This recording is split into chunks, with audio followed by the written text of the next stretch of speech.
अपर मैनपुरी से मैनपुरी पहुंचे कैबिनेट मंत्री जयवीर सिंह ने लोक निर्माण विभाग द्वारा कराए जा रहे 97,22,000 रुपए की लागत से निर्माण कार्य का शिलान्यास किया। पत्रकारों से वार्ता कर दिए कई बड़े बयान। धुरंधर 2 मूवी में अतीक अहमद का किरदार दिखाया गया है और मोदी सरकार में जो नोटबंदी की गई उसके रियल फुटेज का इस्तेमाल किया गया है। क्या यह सही है? कहा, हमें लगता है कि धुरंधर को व्यक्तिगत रूप से काफ़ी जानकारी करने की ज़रूरत है। राष्ट्रीय विरोधी शक्तियों के खिलाफ अगर कोई कहा गया है और किसी का नाम ना हो तो मुझे लगता है, कहा, किसी को कोई आपत्ति नहीं होनी चाहिए, लेकिन अगर फिर भी किसी को कोई आपत्ति है विपक्ष को तो न्यायालय है, वहाँ जाएं, समाज में विषमता ना फैलाएं। सैफई पीजीआई में मानसिक रोगी महिला के साथ दुराचार की घटना पर बोले जयवीर सिंह। भाजपा सरकार में कहा कभी गैस की लाइन लग रही है, जिस पर बोले कैबिनेट मंत्री जयवीर सिंह। अलीगढ़ में भाजपा नेता के 2 गुटों की आपसी भिड़ंत पर बोले जयवीर सिंह। बंगाल के चुनाव को लेकर बोले जयवीर सिंह।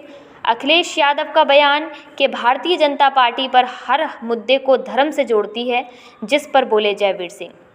समाज में विषमता फैलाने का या बेमरता फैलाने का प्रयास नहीं हो रहा है। सैफई पीजीआई में मानसिक रोगी महिला के साथ दुराचार की घटना आई।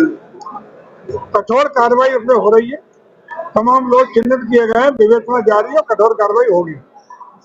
आलू किसान की लागत नहीं निकल रही है, किसान परेशान है। किसान सब्जी है, आलू सब्जी है, कोई फसल नहीं है, खाद्यान्न नहीं है। खाद्यान्न की निर्धारित कीमतों पर एमएसपी में सरकार खरीद कराती है, लेकिन तो कोल्ड स्टोरेज में रखने के बाद दिसंबर तक का अवसर है। तमाम ऊंचे नीचे भाव सब्जी के होते हैं, आलू का भी होगा, संभावनाएं बनेंगी। इसलिए हमारी सलाह है कि किसान अपना भंडार कोल्ड स्टोरेज में करें। मंत्री जी सवाल कर रहा है कि जनता कभी गैस की लाइन में तो कभी गैस की लाइन में। मैं समझता हूँ कि दुनिया में जो परिस्थितियां हैं, स्थितियां हैं और जिस तरह का क्राइसिस है, खास रूप से ऊर्जा के क्षेत्र में सबसे कम प्रभावित हिंदुस्तान है। आज हम लोग हर घर तक रसोई गैस पहुंचाने का काम कर रहे हैं। मंत्री जी भाजपा नेताओं के 2 गुट आमने सामने हो गए 23 सेकंड में। भाजपा नेताओं के 2 गुट आमने सामने हो गए 23 सेकंड में विवाद हुआ, जिसमें कई राउंड फायरिंग का वीडियो वायरल हुआ। कह रहा है तो आपस में ही लड़ रहे हैं। अलीगढ़ देखिए, बड़ा परिवार होता है तो छुट्टी होता रहता है। भाजपा संगठित अनुशासित पार्टी है, अनुशासन रहेगा, जो भी अनुशासन तोड़ेगा उसके खिलाफ कार्रवाई होगी। बंगाल में चुनाव को लेकर कैसा प्रदर्शन रहेगा? देखिए, पूरे देश की जन आस्थाएं, जन भावनाएं और जनता का आशीर्वाद आदरणीय मोदी जी और योगी जी के साथ है। मंत्री जी आखिरी सवाल, लंबा युद्ध ये देखने को मिल रहा है, लंबा युद्ध चलेगा क्योंकि हमारे पास ऊर्जा के क्षेत्र में गंभीर समस्या है। देखिए, आपने ये देखा होगा, आपने ये महसूस किया होगा कि हमारी सरकार आदरणीय मोदी के नेतृत्व में ऊर्जा कैसे बचे। हम वैकल्पिक ऊर्जा के लिए बैटरी से चलने वाली भी गाड़ियां, अन्य ईवी से इलेक्ट्रिक वाहन, हाइब्रिड इंजन वाले गाड़ियां, सोलर पे भी, ये सब प्रयास लगातार कर रहे हैं। समय लगेगा। हम ऊर्जा के क्षेत्र में आत्मनिर्भर कैसे हों, ये हमारा पूरा प्रयास है। उसके लिए सरकार तमाम सब्सिडी इंसेंटिव देने का भी काम कर रही है। अखिलेश जी लगातार कह रहे हैं कि भारतीय जनता पार्टी तमाम मुद्दों, हर मुद्दे को धर्म से जोड़ करके प्रदर्शित कर रही है। अरे सनातन संस्कृति को कोई दे भाग जाएगा क्या?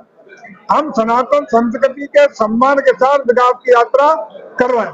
मंत्री जी, हम संख्या में जरूर कम है, आज हमारा त्योहार भी है, क्या हमें मुबारकबाद नहीं दूंगा? अरे बधाई। देश में रहने वाला हर नागरिक हमारा है, सब हमारा परिवार है। जो हिंदुस्तान में रहने वाला हर व्यक्ति हमारा अपना है। आज के ईद के पावन अवसर पर उनको बहुत बहुत मुबारक हो, बधाई हो, शुभकामनाएं। ममता बनर्जी का कहना है कि बीजेपी सरकार चोर गुंडों की है सरकार। क्या कहें बेचारी, क्योंकि सत्ता परिवर्तन होने जा रहा है। बंगाल की जनता इस बार कमल गिराने जा रही है। आपने शिलान्यास किया क्या? आदरणीय योगी जी की सरकार है। 17 से लेके अब तक 9 सालों में जिस तरीके से उत्तर प्रदेश के कदम से कदम मिलाकर मैनपुरी की पावन धरती पर, ऋषियों मुनियों तपस्या की धरती पर विकास के नए नए पायदान छूने का काम हो रहा है। जिस तरीके से मैनपुरी को नई भव्य दिव्य अलौकिक मैनपुरी को बढ़ाने का कार्य लगातार हो रहा है, ताकि जन सुविधा के साथ साथ सनातन संस्कृति के सम्मान के साथ, विरासत के सम्मान के साथ विकास की नई यात्रा पूरी होने का काम मंत्री कर रहे हैं। मुझे धुरंधर 2 मूवी को लेकर विपक्ष विरोध कर रहा है। धुरंधर 2 पिक्चर आई है, उसको लेकर के विपक्ष विरोध कर रहा है। कह रहा है अतीक अहमद के पाकिस्तान के कनेक्शन को लेकर तो प्रदर्शन किया गया। हमें लगता है कि उसमें धुरंधर को काफी विस्तृत रूप से जानकारी करने की जरूरत है।